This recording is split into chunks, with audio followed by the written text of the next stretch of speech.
Hi, my name is Tracy Swedlow, and I'm editor-in-chief of Interactive TV Today and the co-producer of the TV of Tomorrow show, which is happening right now.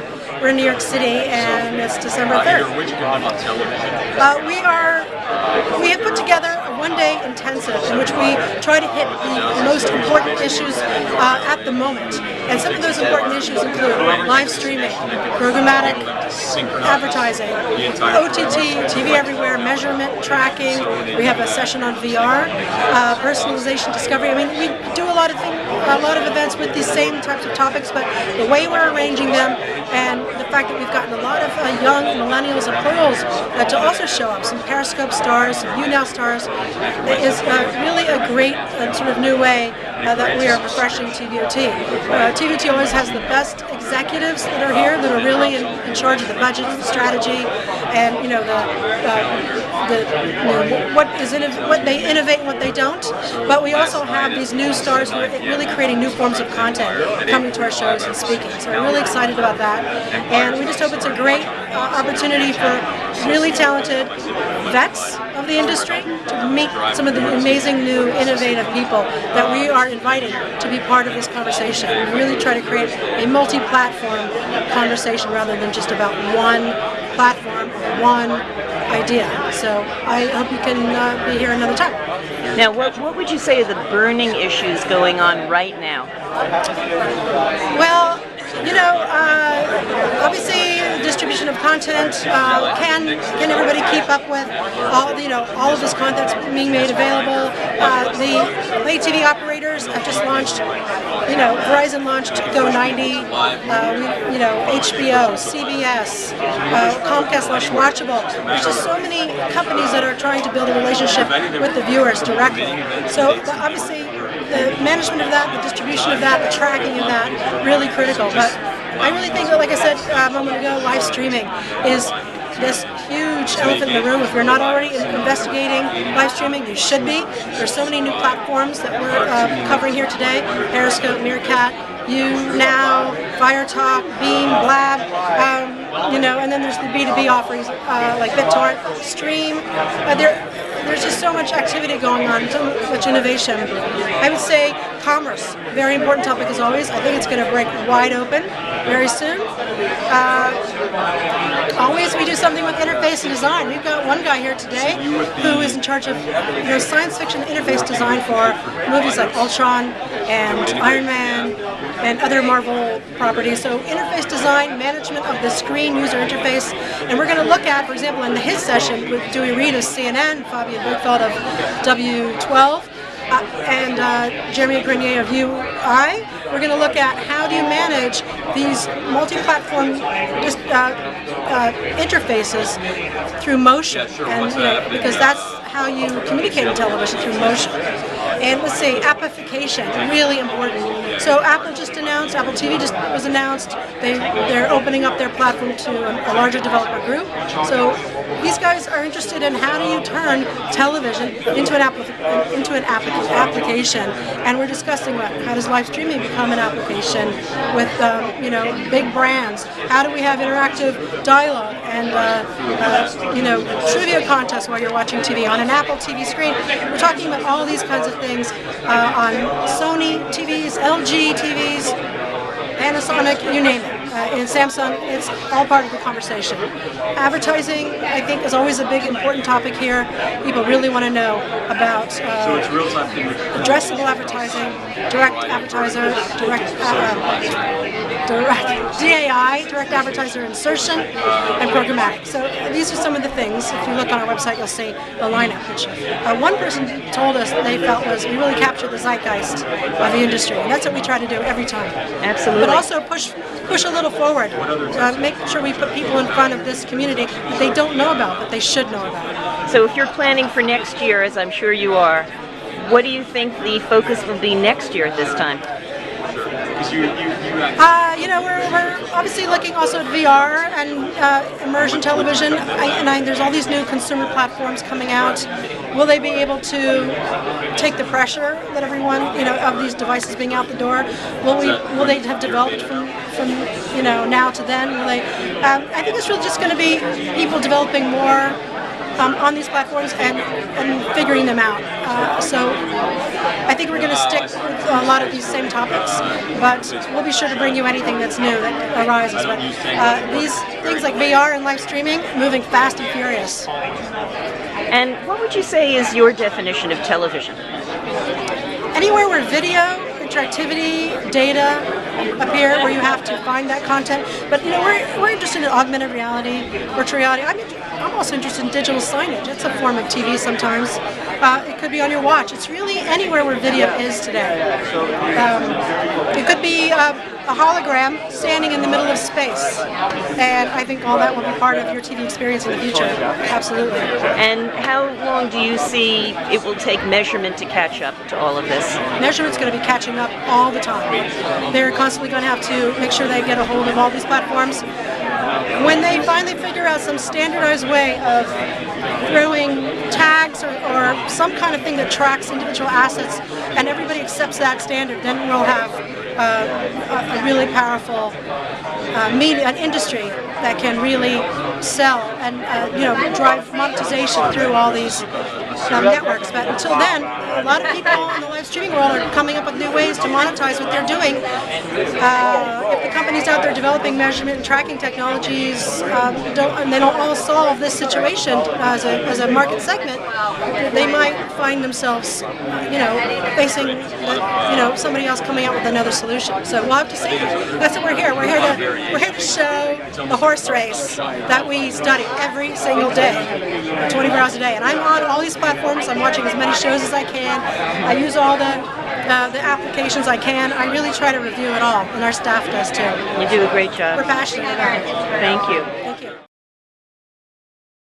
We are a live social broadcasting application that allows you to live stream video from your cell phone to be viewed on any device you want, whether it be another cell phone, a TV, a Jumbotron, etc. We provide that entire solution for you. We have partnerships with Jacksonville Jaguars. We're the live streaming provider in stadium to where the fans can truly be the true fan cam and have the option to live stream with the Jumbotron. We have a consumer application, but our main focus right now is our enterprise positioning, to where we sell this service to be event driven. So for example, if a music festival wanted to go on and have all aggregated content be redistributed to something else, we would geofence the entire area, collect the content, give them an embedded web player for them to distribute to all the distribution channels, and really capture and aggregate content around events, brands, etc.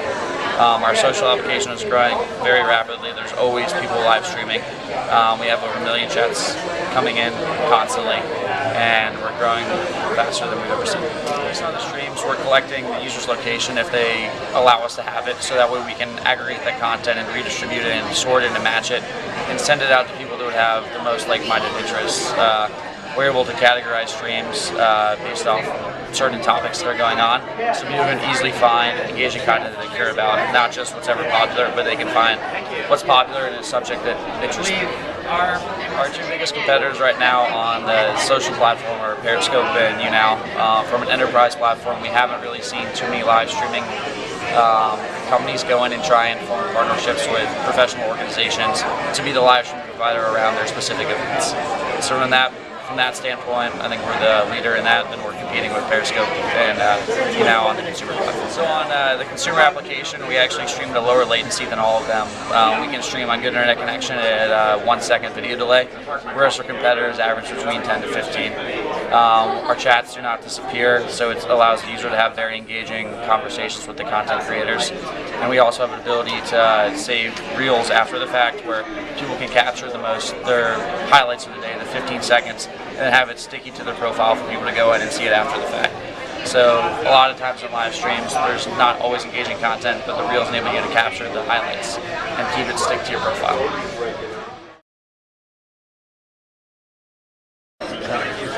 My name is Alex Khan, and I'm a Periscope consultant. I'm very active on Periscope. Daily Periscope's about how you can gain more followers, more viewers, and more exposure on Periscope. And I'm happy to be here. So Periscope is a mobile live streaming service. You can basically, from the palm of your hand, start a stream, and people from all over the world, they can join. So no matter which product or service you're marketing, you need KLT. It means the people need to know, like, and trust you. And Periscope is a very authentic and genuine way to do so. So possible competitors are Meerkat, Facebook Live, YouTube Live, Stream. There are a couple of competitors, but the biggest one probably are YouTube Live and Facebook Live. And are you collecting data from your users and from your community? Yeah, sure. So what I do is I have a landing page. So I cross-promote the landing page to get my people into the funnel, because I'm coming out with a product in a couple of weeks, and right now I'm building up my email list.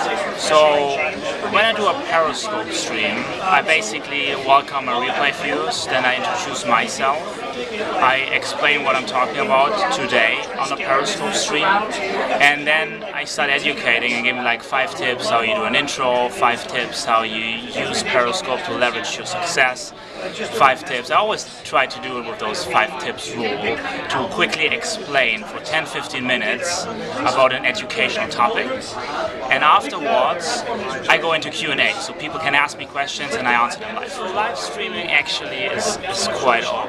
It's been there for years, but mobile live streaming is new. That's the new big game changers, because we are using our mobile device around like 150 times a day.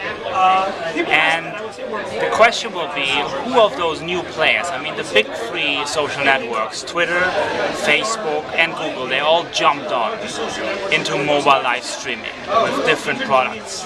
And no one knows who's gonna be the winner out of it. So we will see if they position themselves in specific niche. But it's very young. I mean, it's just 8-9 months old. So let's see what's going to happen. So in the next 3 years, I'm hopefully going to stay the #1 Periscope consultant and help people all over the world to continue their business, to grow their business, to cross-promote their existing assets on Periscope, and most of all, have fun with a live audience. So one of the most interesting aspects is the growth of mobile live streaming. Just compare the big networks. Twitter needed 2 years to gain 1 million members. Facebook needed 10 months. Instagram needed 2.5 months, and Periscope needed 7 days. Growth is amazing. In Canvas, we measure emotional responses to content, integration, and advertising. And so we're focused on the qualitative side of social television, figuring out how people feel, what they love, what they hate, etc. We're doing it in a syndicated fashion for the people that make the content, like the producers, and the people that buy and distribute the content, like the networks, and people that now advertise the content. So they're trying to invest in content that people care about. That's what we track. How do you do that?